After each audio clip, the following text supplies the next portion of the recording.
So hi guys, welcome back to my YouTube channel Dolly Fish ವ್ಲಾಗ್ಸ್ಗೆ ನಿಮ್ಮೆಲ್ಲರಿಗೂ ಸ್ವಾಗತ.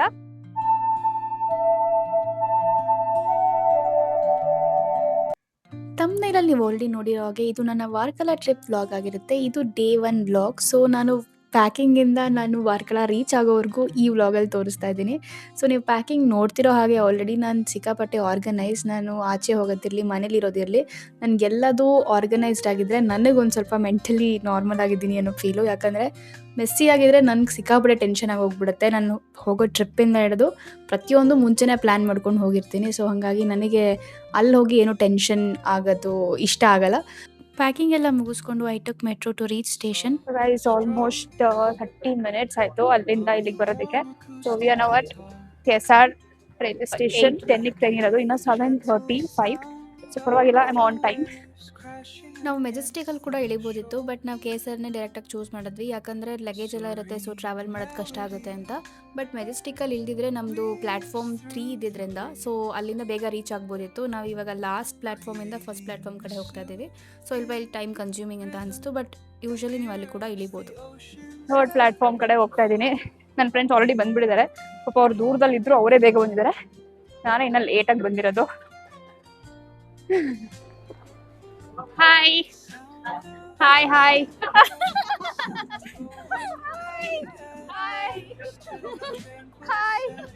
ಲೇಟಾಗಿ ಬಂದಿಲ್ಲ ಟ್ರೈನ್ ಹೋದ್ಮೇಲೆ. ಇವಳಿನ ಲೇಟಾಗಿ ಕಾಲ್ ಮಾಡೋದು, ಅದಕ್ಕೆ ನಾನು ಲೇಟಾಗಿ ಬರೋದಿನ ಇವಳಿಂದಾನೇ ಕಲ್ತಿರೋದು. ನೋ.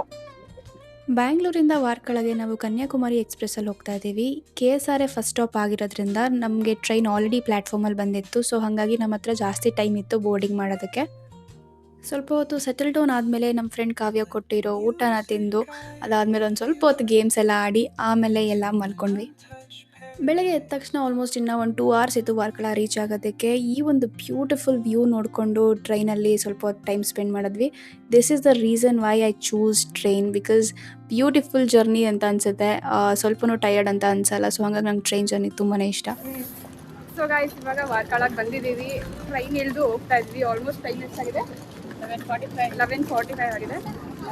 ಆಲ್ಮೋಸ್ಟ್ 1 hour ಲೇಟ್ ಆಗಿದೆ ಟ್ರೈನು. ಸ್ವಲ್ಪ ಪ್ಲ್ಯಾನ್ಸ್ ಇವಾಗ ನಾವು ಮಾಡ್ಕೊಂಡಿರೋದು ಸ್ವಲ್ಪ ಚೇಂಜಸ್ ಆಗ್ಬೋದು, ಗೊತ್ತಿಲ್ಲ, ನೋಡೋಣ ಬನ್ನಿ. ವಾರ್ಕಳ ರೀಚ್ ಆದಮೇಲೆ ಗೊತ್ತಾಗಿದ್ದೇನು ಅಂದರೆ ನಮ್ಮ ಥರನೇ ತುಂಬ ಜನ ಬಂದುಬಿಟ್ಟಿದ್ದಾರೆ ಅಂತ. ಯಾಕಂದರೆ ನಾವೇನು ಪ್ಲ್ಯಾನ್ ಮಾಡಿದ್ದು ಯಾವುದೇ ಲಾಂಗ್ ವೀಕೆಂಡ್ಸ್ ಇರಲಿಲ್ಲ, ಏನೂ ಇಲ್ಲ. ನಾವು ನಾರ್ಮಲ್ ಡೇಸಲ್ಲೇ ಪ್ಲ್ಯಾನ್ ಮಾಡಿದ್ವಿ.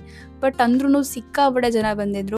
ವಾರ್ಕಳದಲ್ಲಿ ಒಂದು ಡ್ರಾಬ್ಯಾಕ್ ಏನು ಅಂತಂದರೆ ಇಲ್ಲಿ ಯಾವುದೇ ಥರ ಓಲಾ ಊಬರ್ ಟ್ರಾನ್ಸ್ಪೋರ್ಟ್ ಸರ್ವಿಸಸ್ ಇಲ್ಲ. ನೀವು ಯಾವುದಾದ್ರೂ ಪ್ಲೇಸಸ್ಗೆ ಹೋಗಬೇಕು ಅಂದರೆ ಇದರ್ ಪಬ್ಲಿಕ್ ಟ್ರಾನ್ಸ್ಪೋರ್ಟೇಷನ್ ಯೂಸ್ ಮಾಡಬೇಕು, ಇಲ್ಲಾಂದರೆ ಲೋಕಲ್ ಟ್ರಾನ್ಸ್ಪೋರ್ಟೇಷನ್ ಸರ್ವಿಸಸ್ನ ಯೂಸ್ ಮಾಡಬೇಕು. ಅದೇ ಥರನೇ ಆಗ್ತಾಯಿತ್ತು. ಯಾಕಂದರೆ ಇಲ್ಲಿ ಆಟೋಗಳಂತೂ ತುಂಬಾ ಕಮ್ಮಿ ಇತ್ತು. ನಾವು ಕೂಡ ಇಳ್ಕೊಂಡಿದ್ದು ಏನಂತಾರೆ ಡಿರೆಕ್ಷನ್ ವಾಸ್ ರಾಂಗ್. ನಾವು ಇನ್ನು ಆ ಕಡೆ ಇಳ್ಕೊಬೇಕಿತ್ತು. The main station was on that side. But ನಾವು ರಾಂಗ್ ಸೈಡ್ ಇಳ್ಕೊಂಡಿದ್ರಿಂದ ಅಲ್ಲಿ ಸ್ವಲ್ಪ ಆಟೋಗಳು ಕೂಡ ಕಮ್ಮಿನೇ ಇತ್ತು. ಒಂದು 10 ಇತ್ತು ನಾನು ನೋಡುವಾಗ. ಆ 10 ಬರ್ತಿದ್ದಂಗೆ ಹೊಟ್ಟೋಗ್ಬಿಟ್ಟಿತ್ತು. ಸೊ ನಾವು ಕಾಯ್ತಾ ಇದ್ವಿ. ಒಂದೊಂದೇ ಆಟೋ ಖಾಲಿ ಆದ್ಮೇಲೆ ಬರ್ತಾ ಇತ್ತು. ಬಟ್ ನಮಗೆ ಥ್ಯಾಂಕ್ಫುಲಿ ಒಂದು ಆಟೋ ಸಿಕ್ತು. ಅದು ಕೂಡ ನಾರ್ಮಲ್ ಆಟೋ ಸಿಕ್ಕಿತ್ತು. ಅದರಲ್ಲಿ 3 ಜನ ಹೋಗ್ಬೋದು, ಬಟ್ ನಾವು 4 ಜನ ವಿತ್ ಲಗೇಜ್ ಹೋದ್ವಿ. It was really a nice thing. ನನಗೆ ಈ ಥರ ಒಂದು ಕ್ರೇಜಿ ಎಕ್ಸ್ಪೀರಿಯನ್ಸ್ ನಾನು ಮಾಡೇ ಇರಲಿಲ್ಲ. That too on the first day of our girls trip ಇಷ್ಟೊಂದು ಏನಂತಾರೆ ಕ್ರೇಜಿ ಸ್ಟಫ್ಸ್ ಆಗುತ್ತೆ ಅಂತ I never assumed, but it was nice actually.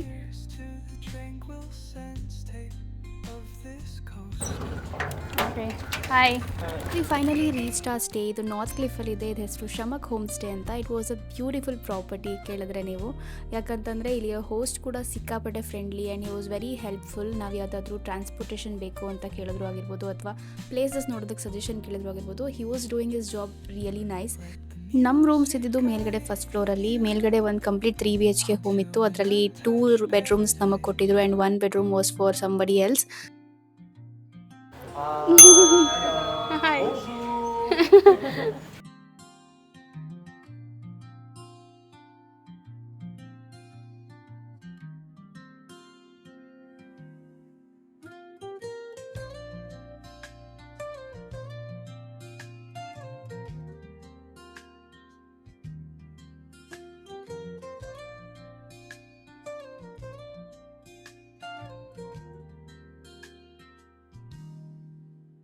Soft strums of the warm acoustic guitar blend with the gentle sound of the waves crashing against the shore. A serene melody weaves through the breeze, creating check in ಆಗಿ fresh up ಆಗೋಷ್ಟರಲ್ಲಿ almost ಮಧ್ಯಾಹ್ನ ಆಗಿಬಿಟ್ಟಿತ್ತು. ನಾವಿನ್ನೂ ತಿಂಡಿ ಕೂಡ ತಿಂದಿರಲಿಲ್ಲ. I mean ನಾನು ಮಧು ಮಾತ್ರ ತಿಂದಿರಲಿಲ್ಲ. ಯಾಕಂದರೆ ನಾವು ಟ್ರೈನಲ್ಲಿ ತಿನ್ನೋಕ್ಕಾಗಲ್ಲ ಅಂತ ಆಚೆ ತಿನ್ನೋಣ ಅಂತ ಅಂದ್ಕೊಂಡಿದ್ವಿ. ಬಟ್ ಬರೋ ಅಷ್ಟರಲ್ಲಿ ಮಧ್ಯಾಹ್ನ ಆಗೋಗ್ಬಿಟ್ಟಿತ್ತು. ಇಲ್ಲಿ ಬಂದು ಈಗ ಜಟಾಯು ಪ್ಲ್ಯಾನ್ ಮಾಡಿದ್ವಿ. ಸೊ ಅಲ್ಲಿ ಹೋಗಿ ತಿನ್ನೋ ಅಷ್ಟು ಕೂಡ ಟೈಮ್ ಇರಲಿಲ್ಲ. ಹಾಗಾಗಿ ಪಾರ್ಸಲ್ ತೊಗೊಂಡಿದ್ವಿ. ಇಲ್ಲಿ ಇನ್ನೊಂದು ತೊಂದರೆ ಏನಾಗುತ್ತೆ ಅಂದರೆ ಭಾಷೆ. ಯಾಕಂದರೆ ಅಲ್ಲಿ ಆಲ್ಮೋಸ್ಟ್ ಜನಕ್ಕೆ ಹಿಂದಿ ಬರಲ್ಲ, ನಮಗೆ ಮಲಯಾಳಂ ಬರಲ್ಲ. ಸೊ ಹಾಗಾಗಿ ಕಮ್ಯುನಿಕೇಟ್ ಮಾಡೋದು ಸ್ವಲ್ಪ ತೊಂದರೆ ಆಗುತ್ತೆ. But everything is fine. ಅವ್ರು ಸ್ವಲ್ಪ ಫ್ರೆಂಡ್ಲಿಯಾಗಿ ಹೇಳ್ತಾರೆ. ಸೊ ಹಾಗಾಗಿ ಸ್ವಲ್ಪ ಕಷ್ಟ ಆದ್ರೂ ಅಡ್ಜಸ್ಟ್ ಮಾಡ್ಕೋಬೋದು. ಆನ್ ದ ವೇ ತಿಂಡಿ ಮಾಡ್ಕೊತ V reach Jatayu at centre. ಇವತ್ತು ನಾವು ಬಂದಿರೋದು ಜಟಾಯು ಇವತ್ತು ನಾವು ಬಂದಿರೋದು ಜಟಾಯು ಅಟ್ ಸೆಂಟರ್ ಅಲ್ಲಿ. ಆಲ್ಮೋಸ್ಟ್ ಮಧ್ಯಾಹ್ನ ಆಗೋಗ್ಬಿಟ್ಟಿದೆ, ಸ್ವಲ್ಪ ರಶ್ ಕೂಡ ಇದೆ. ಇವಾಗ ನಾವು ಎಂಟ್ರಿ ಫೀಸ್ ಟಿಕೆಟ್ ತಗೊಂಡಿದೀವಿ, ಬಟ್ ಇಲ್ಲಿ ಕೇಬಲ್ ಕಾರ್ ತಗೋಬೇಕು. ಸೊ ಹಂಗಾಗಿ ಮುಂದೆ ಓಡೋಗ್ತಾ ಇದ್ದಾಳೆ ಫಸ್ಟ್ ಟಿಕೆಟ್ ತಗೋಬೇಕು ಅಂತ. ಪರವಾಗಿಲ್ಲ, ಫ್ರೈಡೆ ಬಂದಿರೋದಕ್ಕೆ ಹೋಗಿ ಕ್ಯೂ ಅಷ್ಟೊಂದಲ್ಲ. How do you feel Shruti? ಚೆನ್ನಾಗಿದೆ ಅನ್ಸುತ್ತೆ. ಹೌದಾ? Hope so. ನಿನ್ಗೆ ಮನೀಷಾ? So much fun. ಗೊತ್ತು ನೀನ್ ಹಾಟ್ ಆಗಿದ್ಯಾ ಅಂತ. ಬೇರೆ ಮೇಲೋದ್ಮೇಲೆ ಗೊತ್ತಾಗುತ್ತೆ. ಅದೇ ಮಧು, ವಾಂತಿ ಬರ್ತಾ ಇದೆಯಾ ಮಧು? ಈ ಇದರಲ್ಲಿ ಅಮೆಝಾನ್ ಅಲ್ಲೆಲ್ಲ ಸೀರೀಸ್ ಅಲ್ಲಿ ಡಿಟೆಕ್ಟಿವ್ಸ್ ಇರ್ತಾರಲ್ಲ, ಡಿಟೆಕ್ಟಿವ್ ಅಲ್ವೇ ಆ ತರ ಬರ್ತಾವಳೆ ಹಿಂಗೆ. ನಾವು ಇಂಟೆನ್ಷನಲಿ ಜಟಾಯುನ ಫ್ರೈಡೇ ಪ್ಲ್ಯಾನ್ ಮಾಡಿದ್ವಿ. ಯಾಕಂದರೆ ವೀಕೆಂಡ್ಸಲ್ಲಿ ತುಂಬ ಜನ ಬಂದುಬಿಟ್ಟಿರ್ತಾರೆ ಅಂತ. ಆದರೂ ನಮಗೆ ಕ್ರೌಡ್ ತುಂಬಾ ಆಯಿತು. ಆಚೆ ನೋಡಿದಾಗ ನಮಗೆ ಕ್ರೌಡ್ ಇಲ್ಲ ಅಂತ ಅನಿಸ್ತಾ ಇತ್ತು. ಬಟ್ ಇಲ್ಲಿ ಹೆಂಗಿದೆ ಅಂದರೆ ವೆಯ್ಟಿಂಗ್ ರೂಮ್ಸ್ ತುಂಬ ಸೆಕ್ಷನ್ ವೈಸ್ ಮಾಡಿದ್ದಾರೆ. ಒಂದೊಂದು ಲೆವೆಲಲ್ಲೂ ಕೂಡ ವೆಯ್ಟಿಂಗ್ ಮಾಡ್ತಾ ಇದ್ದಾರೆ. Ground floor, first floor and ಮೇಲ್ ಹೋಗಿ ಕೂಡ ಅಲ್ಲಿ ನಾವೇನು ಕೇಬಲ್ ಕಾರಲ್ಲಿ ಹೋಗ್ತೀವಲ್ಲ ಅಲ್ಲೂ ಕೂಡ ವೆಯ್ಟಿಂಗ್ ಸೆಕ್ಷನ್ ಇದೆ. ಸೊ ಹಂಗಾಗಿ ನಮಗೆ ಗೊತ್ತಾಗಲ್ಲ ಯೂಶಲಿ ಜಾಸ್ತಿ ಕ್ರೌಡ್ ಇಲ್ಲ ಅಂತ ಅನಿಸ್ತು. ಬಟ್ ಒಳಗಡೆ ಹೋದ್ಮೇಲೆ ಆ್ಯಕ್ಚುಲಾಗಿ ಕ್ರೌಡ್ ತುಂಬಾ ಇದೆ ಅಂತ ಅನ್ನಿಸ್ತು. This was our last waiting zone ಅಂತಲೇ ಹೇಳ್ಬೋದು. ಇಲ್ಲಿಗೆ ಬರೋಕ್ಕೆ ಆಲ್ಮೋಸ್ಟ್ 3/4 ಗಂಟೆ ನಮ್ಮದು ಟೈಮ್ ವೇಸ್ಟ್ ಆಯಿತು. ಎಲ್ಲ ಕಡೆ ಕೂತ್ಕೊಂಡು ಬಂದ್ವಿ. ಕಾದು ಸಾಕಾಗೋಗ್ಬಿಟ್ಟಿತ್ತು. ಬಟ್ ನಮಗೂ ಅನಿಸ್ತಾ ಇತ್ತು ಹೋಗ್ತೀವೋ ಇಲ್ವೋ ಅಂತ. ಯಾಕಂದರೆ ನಾವು ಗೂಗಲಲ್ಲೆಲ್ಲ ನೋಡಿದಾಗ ಟೈಮಿಂಗ್ಸ್ ಇತ್ತು, ಕೇಬಲ್ ಕಾರ್ಗೆ ಇಷ್ಟರಿಂದ ಇಷ್ಟೊತ್ತಿಗೆ ಮಾತ್ರ ಅವೈಲೇಬಲ್ ಇರುತ್ತೆ ಅಂತ. ಬಟ್ ಅಲ್ಲಿ ಸೆಕ್ಯೂರಿಟಿ ಗಾರ್ಡ್ ಹೇಳಿದ ಪ್ರಕಾರ ಆ ಥರ ಇಲ್ಲ. It depends on the crowd. So ಅಷ್ಟೊಂದೇನು ವರಿ ಮಾಡೋ ಅಂಥದ್ದು ಇರಲಿಲ್ಲ. ಹಾಗೂ ಸ್ವಲ್ಪ ಹಾಗೆ ಹಿಂಗೆ ಆಗ್ಬೋದೇನೋ ಅಂದ್ಕೊತಾ ಇದ್ವಿ. ಬಟ್ ಸ್ಟಿಲ್ ನಮಗೆ ಕೇಬಲ್ ಕಾರ್ ಸಿಕ್ತು. ಇಲ್ಲಾಂದರೆ ನಾವು ಟ್ರೆಕ್ ಮಾಡ್ಕೊಂಡು ಹೋಗಬೇಕಾಗಿತ್ತು. ಟ್ರೆಕ್ಕಿಂಗ್ ಕೂಡ ಇದೆ. ಬಟ್ ಆ ಬಿಸಿಲಲ್ಲಿ ಮಧ್ಯಾಹ್ನ ಹತ್ಕೊಂಡು ಹೋಗೋಷ್ಟು ಪೇಷನ್ಸ್ ಅಂತೂ ಯಾರಿಗೂ ಇರಲಿಲ್ಲ. ನಾವಿಬ್ಬರೇ ಹೊಡ್ಕೊಂಡ್ಬಿಡ್ತೀವಿ, ನಾವಿನ್ನ ಹೋಗೇ ಇಲ್ಲ. ನಮ್ಮಿನ್ನ ಬರ್ತಾ ಇದೆ ಅಲ್ಲಿ. ನಾನು ಹೋಗಿದ್ದಿದ್ರೆ ನಾನು ಒಬ್ಳೆ ಆಗ್ತಾ ಇದೆ. ಫಸ್ಟ್ ಕೇಬಲ್ ಕಾರ್ ಎಕ್ಸ್ಪೀರಿಯನ್ಸ್ ನಿಂದುನಾ? ನಂದು ಫಸ್ಟ್ ಟೈಮ್. ರೆಡ್ ಕಲರ್ ಇರ್ಬೇಕಿತ್ತಲ್ವಾ? ರೆಡ್ ಇಲ್ಲ, ವೈಟ್ ಬ್ಲೂ ಅಷ್ಟೇನಾ? ಅದೊಂದು ಬಂದಿದ್ದು ಅವಾಗಲೇ ಗ್ರೀನ್ ಅನ್ಸುತ್ತೆ. ಯಾವ್ದು? ಇದೇ ತರ ಇನ್ನೊಂದ್ ಸೆಟ್ ಬಂತಲ್ವಾ, ಅದು ಗ್ರೀನ್.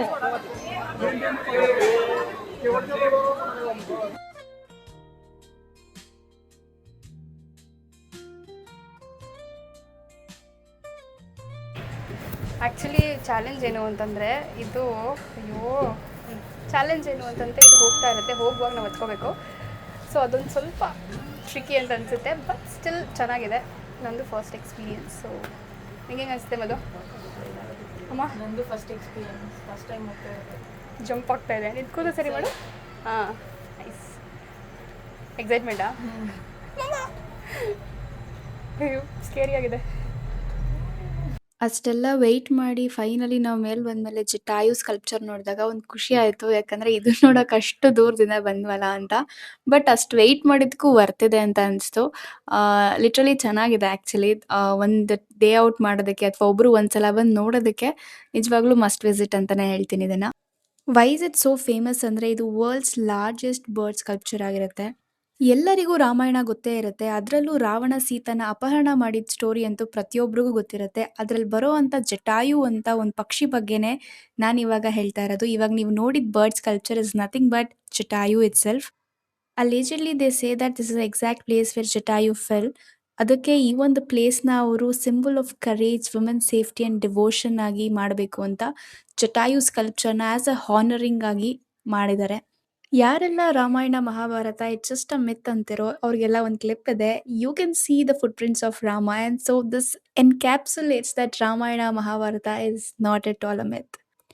ಈ ಪ್ಲೇಸ್ ನಮಗೆ ತುಂಬಾನೇ ಇಷ್ಟ ಆಯಿತು. ಸೊ ನಾವು ಒಂದು ಸ್ವಲ್ಪ ಫೋಟೋಸ್ ತಗೊಂಡಿದ್ವಿ. ಅದನ್ನೆಲ್ಲ ತಗೊಂಡು ವಾಪಸ್ಸು ನಾವು ನಮ್ಮ ರೂಮ್‌ಗೆ ಬಂದ್ವಿ. ಅಲ್ಲಿಂದ ಬಂದ್ಮೇಲೆ ಸುಸ್ತಾಗಿತ್ತು. So we took a small break. ಅದಾದ್ಮೇಲೆ ಮತ್ತೆ ರೆಡಿಯಾಗಿ ಬೀಚ್ ಕಡೆ ಹೋಗ್ತಾ ಇದೀವಿ ಸನ್ಸೆಟ್ ನೋಡೋಣ ಅಂತ. ನಾವು ಹೋಗಿದ್ದು ವಾರ್ಕಳ ನಾರ್ತ್ ಕ್ಲಿಫ್ ಬೀಚ್. ಸೊ ಅಲ್ಲಿ ಶಾಪಿಂಗ್ ಏರಿಯಾಸ್ ಕೂಡ ಇತ್ತು. ನೈಟ್ ಲೈಫ್ ಕೂಡ ಇದೆ. ಸೊ ನೋಡೋಣ, ಎಕ್ಸ್‌ಪ್ಲೋರ್ ಮಾಡೋಣ ಅಂತ ಹೋದ್ವಿ. ನಮ್ಮ ಸ್ಟೇಯಿಂದ ಬೀಚಿಗೆ ಆಲ್ಮೋಸ್ಟ್ 3-4 ಕಿಲೋಮೀಟರ್ಸ್ ಆಗ್ತಾ ಇತ್ತು ಅಷ್ಟೇನೆ, ವಾಕಬಲ್ ಇದೆ. ಆದರೆ ನಾವು ಎಕ್ಸ್‌ಪ್ಲೋರ್ ಮಾಡ್ಕೊಂಡು ಇರೋವರ ಅಂಗಡಿನೆಲ್ಲ ನೋಡ್ಕೊಂಡು ಹೋಗೋ ಅಷ್ಟರಲ್ಲಿ ಸನ್ಸೆಟ್ ಆಗೋಗ್ಬಿಟ್ಟಿತ್ತು. ಹೆಂಗೂ ಸನ್ಸೆಟ್ ಆಗೋಗಿದೆ ಅಂತ ಗೊತ್ತಾದ್ಮೇಲೆ ಇನ್ನು ಮತ್ತೆ ಹುಡುಗಿರು ಕೇಳ್ತೀವ, ಮತ್ತೆ ಆಯಿತು ಶಾಪಿಂಗ್ ಮಾಡೋಣ ಅಂದ್ಕೊಂಡು ಅಲ್ಲಿ ಇಲ್ಲಿ ಎಲ್ಲ ಅಂಗಡಿಗಳಿಗೆ ಹೋಗ್ತಾ ಇದ್ವಿ. ನಾವೆಲ್ಲ ಡಿವೈಡ್ ಆಗಿಬಿಟ್ಟಿದ್ವಿ. ಅಲ್ಲೊಬ್ರು ಇಲ್ಲೊಬ್ರು ಅಂತ ಹೋಗ್ಬಿಟ್ಟಿದ್ವಿ. ಸೊ ಹಾಗೆ ಪ್ರತಿಯೊಬ್ಬರು ಕೂಡ ನೋಡಿಕೊಂಡು ಎಕ್ಸ್ಪ್ಲೋರ್ ಮಾಡ್ಕೊಂಡು ಬರ್ತಾ ಇದ್ವಿ. ಶಾಪಿಂಗ್ ಅಂತೂ ಏನು ಸದ್ಯಕ್ಕೆ ಇವಾಗ ಮಾಡಲಿಲ್ಲ, ಬರುವಾಗ ನೋಡೋಣ ಅಂತ ಅಂದ್ಕೊಂಡು ಬೀಚ್ ಹತ್ರ ಹೋಗೋಣ ಅಂತ ಹೊರಟ್ವಿ. ಅಲ್ಲೋಗಿ ನೋಡಿದ್ರೆ ಅಲ್ಲೂ ಮತ್ತೆ ಮೆಟ್ಲು. ಇವತ್ತೆಲ್ಲ ಬರೀ ಮೆಟ್ಲತ್ತು ಇಳಿ ಇದೇ ಆಗೋಯ್ತು ಅಂದ್ಕೊಂಡು ಒಳ್ಳೆ ಹೆಂಗೆ ಫೀಲ್ ಆಗ್ತಾ ಇತ್ತು ಅಂದರೆ ಕಂಟಿನ್ಯೂಸ್ ಆಗಿ ಲೆಗ್ ವರ್ಕೌಟ್ ಮಾಡಿರೋ ಫೀಲ್ ಆಗ್ತಾ ಇತ್ತು. ಬಟ್ ಸ್ಟಿಲ್ ಹೋಗೋಣ ಬೀಚ್ಗೆ ಹೋಗಲೇಬೇಕು ಅಂತ ಬಂದ್ವಿ. ಹೋಗ್ಲಿ ಮೆಟ್ಲಾದರೂ ಕರೆಕ್ಟಾಗಿದ್ದರೆ ಇಳ್ಕೊಂಡು ಹೋಗ್ಬೋದಿತ್ತು. ಅದು ಮೆಟ್ಲು ಕೂಡ ಕರೆಕ್ಟಾಗಿಲ್ಲ, ಅದು ಕೂಡ ಸ್ಲಿಪ್ಪರಿ ಇದೆ. ಆ್ಯಂಡ್ ನಾವು ಸದ್ಯ ಏನಾದರೂ ಒಬ್ಬರು ಬಿದ್ದಿದ್ರೂ ಎಲ್ಲ ಕಂಟಿನ್ಯೂಸ್ ಆಗಿ ಬಿದ್ದು ಕೆಳಗಡೆ ಹೊರ್ಟೋಗ್ಬಿಡ್ತಾ ಇದ್ವಿ. ಥ್ಯಾಂಕ್ಫುಲಿ ಯಾರೂ ಬೀಳಲಿಲ್ಲ. ಬಟ್ ಅಷ್ಟೆಲ್ಲ ಎಫರ್ಟ್ಸ್ ಹಾಕಿ ಕೆಳಗೆ ಹೋದ್ಮೇಲೆ ಅಫ್ಕೋರ್ಸ್ ಬೀಚ್‌ನ ನೋಡಿದ್ಮೇಲೆ ಸಿಕ್ಕಾಪಟ್ಟೆ ಖುಷಿ ಆಯಿತು. ಯಾಕಂದರೆ ಐ ಲವ್ ಬೀಚಸ್.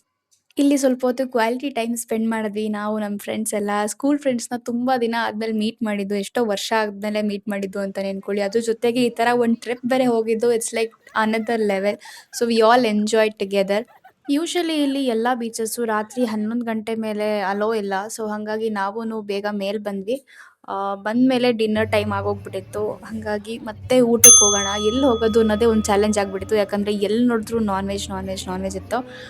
ನಾನು ನಾನ್ ವೆಜ್ ತಿಂತೀನಿ, ಬಟ್ ಸೀ ಫುಡ್ ಅಂದರೆ ಅಷ್ಟಕ್ಕಷ್ಟೇ. ಅದ್ರ ಫಿಶ್ ಓಕೆ, ಬಟ್ ತೀರಾ ಎಲ್ಲ ಈ ಥರ ಎಲ್ಲ ನೋಡಿಬಿಟ್ರಂತೂ ಇನ್ನು ತಿನ್ನೋದಕ್ಕೆ ನನಗೆ ಇಷ್ಟನೇ ಆಗಲ್ಲ ಯಾವುದೇ ಇರಲಿ. ಸೊ ಹಾಗಾಗಿ ಹುಡುಕಿ ನಾವು ಹೋಗಿದ್ದು ಈ ಒಂದು ರೆಸ್ಟೋರೆಂಟ್ಗೆ. This was quite nice. ನಂಗೆ ತುಂಬಾ ಇಷ್ಟ ಆಯಿತು.